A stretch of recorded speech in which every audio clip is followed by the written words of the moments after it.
শুরুতে পড়েছিলাম গো, ওই আয়াতে আল্লাহ রাব্বুল আলামিন বলেন তোমরা দুনিয়ার মধ্যে আমি আল্লাহর সাথে শিরিক করবা না, আমার নবীর বিধানের বাহিরে যাইবা না।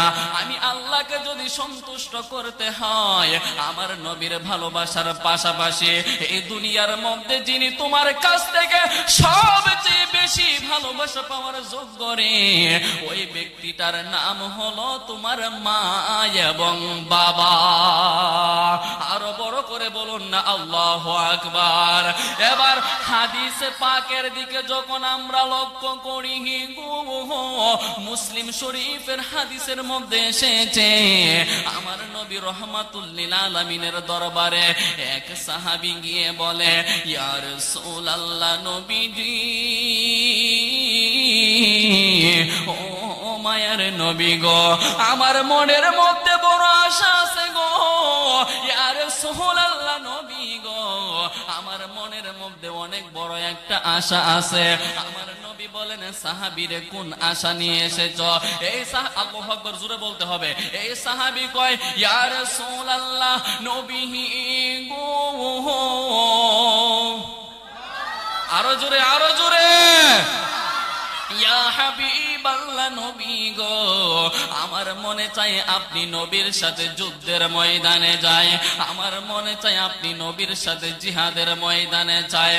ইয়া রাসূলুল্লাহ নবী গো, আমার মনে বড় আশা আছে গো, আমার ইচ্ছে হয় আপনি নবীর সাথে আমি ইসলামের জন্য হিজরত করে ফেলি, আমার দেশ ছেড়ে আপনি নবীর সাথে আমি হিজরত করি, অন্য দেশের মধ্যে দ্বীনের দাওয়াত নিয়ে চলে যায়।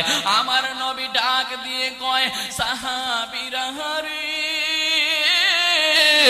ও আমার সাহাবীরা গো, তোমার মনে যদি এমন ইচ্ছে থাকে তুমি বলো না তুমি কোন কারণে জিহাদে যেতে চাও। এই সাহাবী বলে, নবী গো, আমার ইচ্ছে হয় জিহাদে যাব, তবে মনের আশা হলো আল্লাহকে সন্তুষ্ট করা। আপনারা বলুন আমরা আল্লাহর সন্তুষ্টি চাই কি চাই না? আরো জবান খুলে বলুন চাই কি চাই না? আমার নবী ডাক দিয়ে কয়, সাহাবীরা রে, ও আমার আশিকের দল, তুমি যদি আল্লাহকে সন্তুষ্ট করতে চাও এর পাশাপাশি আর কি চাও? এই সাহাবী কয়, ইয়া রাসূলুল্লাহ নবী গো, এর পাশাপাশি আমি চাই আপনি নবী রাহমাতুল লিল আলামিনের ভালোবাসা। জবান খুলে বলুন না ইয়া রাসূলুল্লাহ, আর জবান খুলে বলুন ইয়া রাসূলুল্লাহ।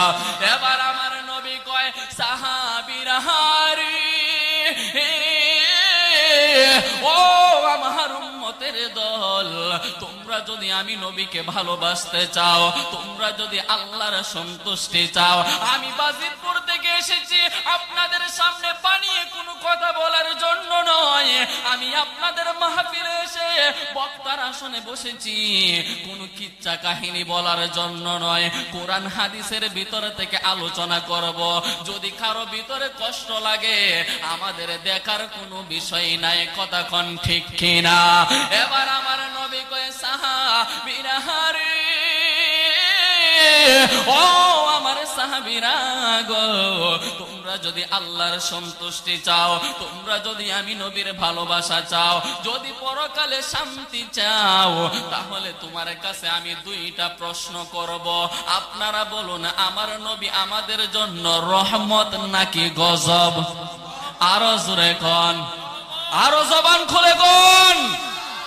আমার নবী আমাদের জন্য রহমত, শুধু আমাদের জন্য নয়, আল্লাহ রাব্বুল আলামিন কোরআনে বলে দিয়েছেন, ওয়া মা আরসালনাকা ইল্লা রাহমাতাল লিল আলামিন।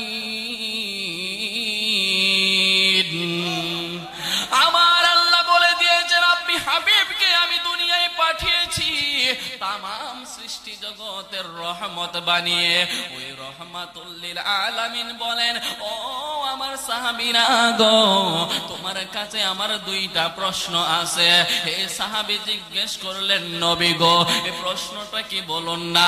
আমার নবী ডাক দিয়ে কই, সাহাবীরা রে, আমি এই আশেকের কাছে জানতে চাই, ও আমার আশেক, ও আমার পাগল, তুমি বলো তোমার ঘরে তোমার মা আসেনি? একটা প্রশ্ন করা হলো। এবার সাহাবী ডাক দিয়ে কয়, ইয়া রাসূলুল্লাহ, নবী গো। না, আল্লাহু আকবার আওয়াজ হয়েছে না। আপনি এই যুবক ফুলাফান্ডির আওয়াজে যদি আমার মনটা না ভরে, তখন হইব বুড়া বেড়ের দের থেকে বেশি আওয়াজ দিতে পারে। মহব্বতে বলবেন আল্লাহু আকবার।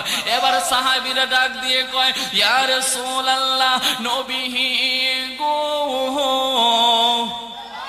ও মায়ার নবীজি, একটা প্রশ্ন করলেন, আমার ঘরে তো আমার মা আছে। এবার আমার নবী কয়, এ আমার আশেক, তুমি বলো তোমার ঘরে তোমার বাবা আসেনি? এ সাহাবী ডাক দিয়ে কয়, ইয়া রাসূলুল্লাহ, নবী গো, আমার ঘরে আমার মা আছে, আমার ঘরে আমার বাবাও আছে। আমার নবী বলে, যদি তোমার ঘরে মা এবং বাবা দুইজন থাকে রে, এই মুহূর্তে তোমার জিহাদের ময়দানে যাওয়া লাগবে না। তুমি তো আল্লাহর সন্তুষ্টি চাও, জিহাদ করে শহীদ হতে চাও। এ আমার আশেক, জিহাদের ময়দানে যাওয়ার প্রয়োজন পড়বে না। তোমার ঘরের মধ্যে তোমার মা বাবার খেদমত করবা, আমার আল্লাহ রাব্বুল আলামিন তোমার প্রতি সন্তুষ্ট হয়ে যাবে। আর জবান খুলে বলুন সুবহানাল্লাহ। এক সাহাবী আমার নবীকে ডাক দিয়ে কয়, ইয়া রাসূলুল্লাহ, নবী গো। এই অপারেটর ম্যান, একটু ইকু দেন হালকা করে, সাউন্ডটা ঠিক আছে, একটু ইকু হইলে আর একটু সুন্দর লাগবে।